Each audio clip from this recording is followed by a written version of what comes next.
Your name is Warren Castellan, and if you passed him on the street, you wouldn't look twice. He's 52, drives a 2016 Ford F-150 with a dented tailgate, and orders the same $6.50 turkey sandwich from the same deli every Tuesday. The woman behind the counter thinks he's an accountant, maybe a claims adjuster, something with a desk and a lanyard. She's not entirely wrong. She's just missing 9 zeros of context. What she doesn't know, what almost nobody knows, is that Warren owns 10 separate businesses. A commercial laundry service in Ohio, a mid-sized trucking fleet in Texas, 2 self-storage facilities in Florida, a dental supply distributor, a regional plumbing company with 40 employees who've never met him and never will, a vending machine operation running quietly across 3 states. None of these businesses share a name. None of them share a logo, a website footer, a LinkedIn page that connects them.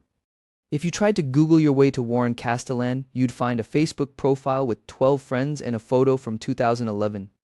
This is the part that doesn't make sense at first. You'd expect a man who built this, who took 10 different operations from struggling or stagnant to consistently profitable, to want people to know. That's the story we're all trained to expect.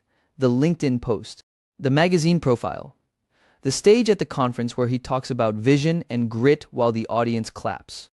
Instead, Warren spends his Thursday mornings reviewing a spreadsheet at his kitchen table in a house that Zillow values at $340,000, wearing a flannel shirt with a coffee stain he hasn't noticed yet. He is, by any reasonable accounting, worth more than most of the people who will ever walk past his truck in a grocery store parking lot and not register that it belongs to anyone worth registering. So here's the question that actually matters, the one that pulls you in past the curiosity and into something worth understanding. Why hide it? Why build 10 companies and make sure the thread connecting them stays invisible? It's not modesty. Modesty doesn't require legal paperwork. What Warren has done isn't an accident of personality. It's a structure, a deliberate one. And to understand why he built it this way, you first have to understand what he actually built. At the center of everything Warren owns sits something you've probably heard the term for, but never actually understood: a holding company. Strip away the mystery for a second, because the concept itself is almost embarrassingly simple. A holding company is just a business that doesn't sell anything to customers at all. It doesn't wash laundry, it doesn't drive trucks, it doesn't fix a single toilet. All it does is own things. Specifically, it owns the other companies. Picture it like this. Imagine a landlord who doesn't run any of the shops in his strip mall. He just owns the building and collects rent from the businesses inside. The nail salon operates independently. The pizza place operates independently. If the pizza place gets sued because someone slipped on a wet floor, that lawsuit doesn't touch the nail salon, and it definitely doesn't touch the landlord's house across town. The holding company works the same way, except instead of a strip mall, Warren owns the entire block of businesses, and instead of storefronts, each one is its own separate legal entity with its own name, its own tax filings, its own bank accounts. Here's the structure in its simplest form, because once you see it, you'll start noticing it everywhere. At the top sits one parent entity, in Warren's case a company most people have never heard of, something with a name so generic it reads like a filing cabinet label. Underneath that parent sit the subsidiaries, the laundry company, the trucking fleet, the storage units, each one legally distinct, each one operating under its own name with its own employees who report to their own managers.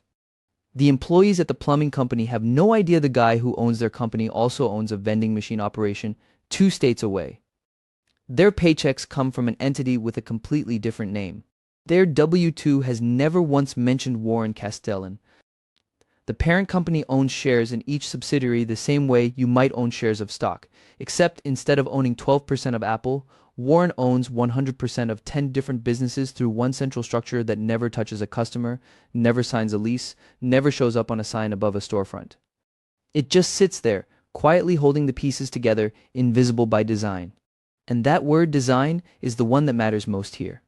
Because everything about this setup, the separation, the anonymity, the fact that a plumbing company employee in Ohio has no idea he's connected to a storage facility in Florida, none of it happened by accident. Every layer of distance was built on purpose, for reasons that go far beyond simply not wanting attention.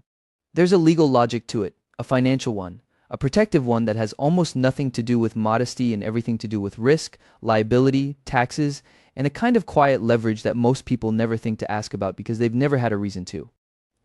Warren isn't hiding because he's ashamed of what he's built. He's hiding because the moment people know what he's built, the entire structure starts to weaken. And once you understand exactly how and exactly why a man worth this much still eats a $6.50 turkey sandwich every Tuesday like it's the only lunch in the world, you'll start looking at every ordinary-looking person you pass a little differently. Start with the laundry company because it's the one that almost took him down. 3 years ago, one of Warren's commercial washers malfunctioned in the Ohio facility, flooded the loading dock, and injured a part-time worker who slipped on the wet concrete. The lawsuit that followed asked for $890,000. If Warren had structured his businesses the way most people assume rich guys do, one big umbrella with his name stitched across the top, that lawsuit could have reached into every account he owns. Instead, it stopped exactly where it was supposed to stop, at the laundry company's door. This is the part people miss when they imagine holding companies as some shady rich guy trick. It's not a trick, it's a firewall. Each of Warren's 10 businesses is its own legal entity, which means each one is financially quarantined from the others. Think of it like a ship built with separate compartments below the waterline. If one compartment floods, the crew seals the hatch and the rest of the ship keeps floating. Nobody has to abandon ship because the kitchen took on water. The laundry business could have gone bankrupt that year, completely, totally, doors locked, and the trucking fleet in Texas would have kept running exactly the same the next morning. The storage units in Florida wouldn't have felt a thing. That's not luck. That's architecture. Now here's where it gets interesting for anyone who's ever run even a small business and watched a good chunk of the profit disappear every April. Warren's structure isn't just protecting him from lawsuits. It's saving him real money, the kind you can put a number on. When each subsidiary earns a profit, it doesn't just get taxed once and hand Warren a check. It can pass income up to the parent holding company, and depending on how the structure is built, that money can move between entities without getting hit at every single stop along the way. It's the difference between paying a toll every time you cross a bridge and having an EZ pass that lets certain vehicles through for less. The plumbing company can reinvest its profit into new trucks and write off the expense. The vending machine business, which throws off steady cash but not much of it, can offset losses against the storage facilities, which are cash-heavy but capital-intensive.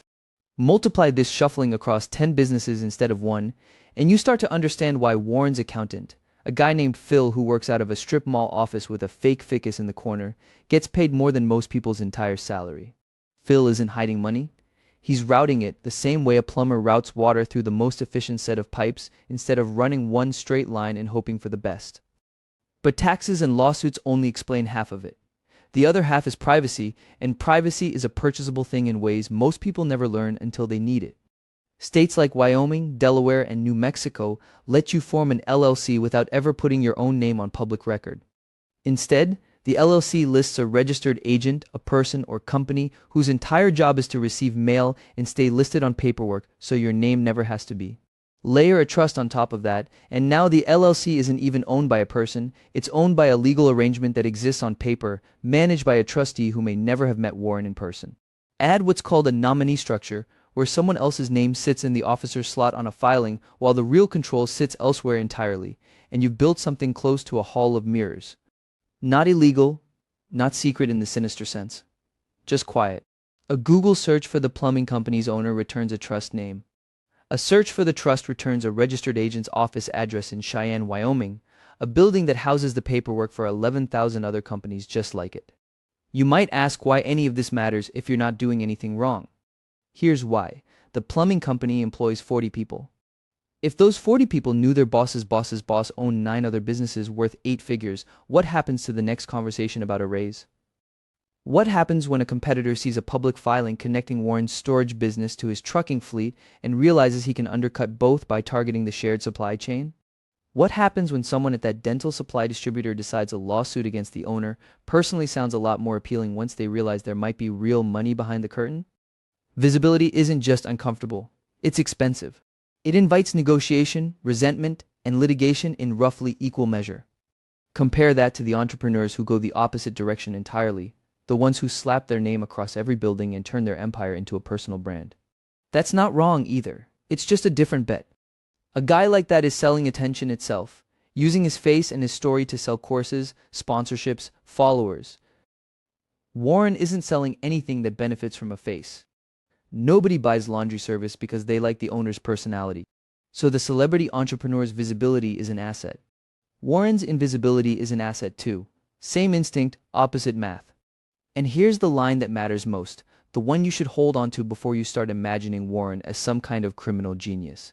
Every piece of this, the LLCs, the trusts, the nominee filings, the routed profits, is completely legal. Courts have upheld this structure for decades. What crosses the line isn't secrecy.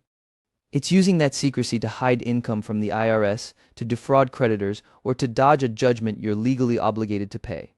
Warren still files taxes on every dollar. He still answers to regulators when they ask. The wall he built isn't there to make the truth disappear. It's there to make sure the truth stays exactly where it belongs and nowhere it doesn't. 6:15 a.m., and Warren's phone buzzes before his alarm does. Not a call. A notification from an app called Deputy telling him the overnight shift at the storage facility in Ocala clocked out on time and the gate sensor logged 0 incidents. He glances at it in the dark, sets the phone back down, and doesn't think about storage units again for 11 hours. That's not carelessness.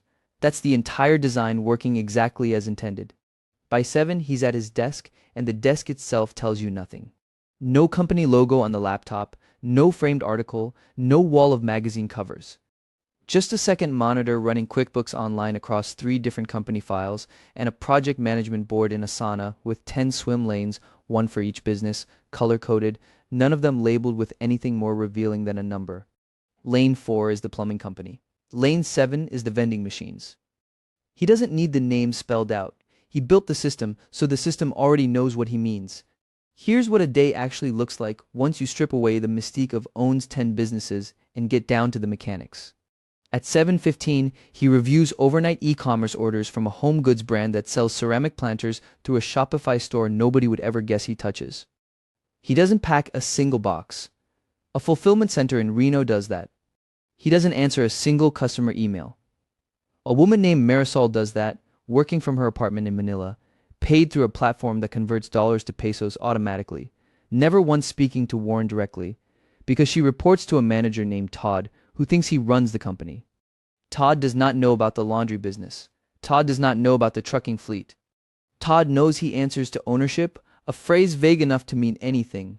That's the real engine underneath all 10 businesses. Not Warren's hours, his absence.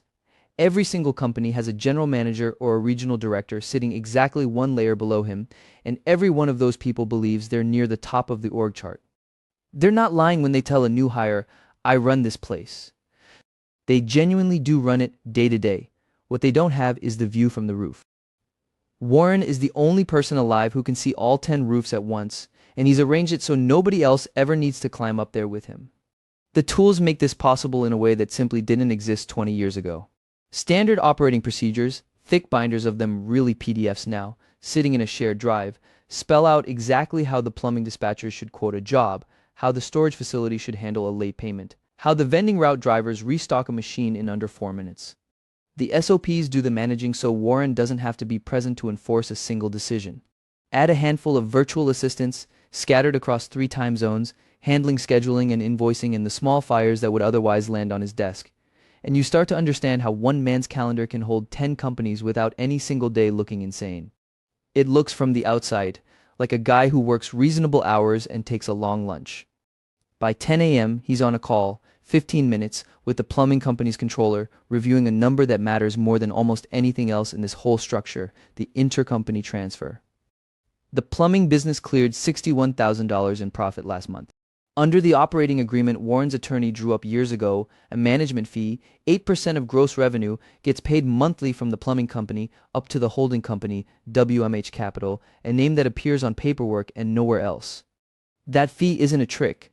It's payment for real services, the accounting, the legal oversight, the systems Warren built, and it's fully deductible on the plumbing company's books while becoming taxable income at the parent level, where it can be offset against a subsidiary that's running a loss that quarter, like the ceramic planter brand, still bleeding cash while it finds its audience.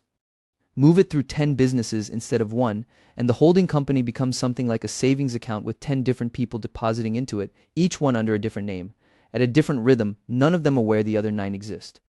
And it almost falls apart in April, not because of a lawsuit, not because of a tax problem, but because of a Slack message. Todd, the Shopify manager, gets added by accident to a group chat meant for the storage facility's regional directors, a scheduling error on Warren's part, a 5-second lapse after switching between two phones.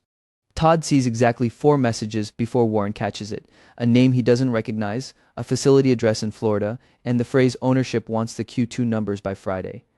Todd asks casually in a follow-up email, "Hey, random question, are we connected to a storage company somehow?"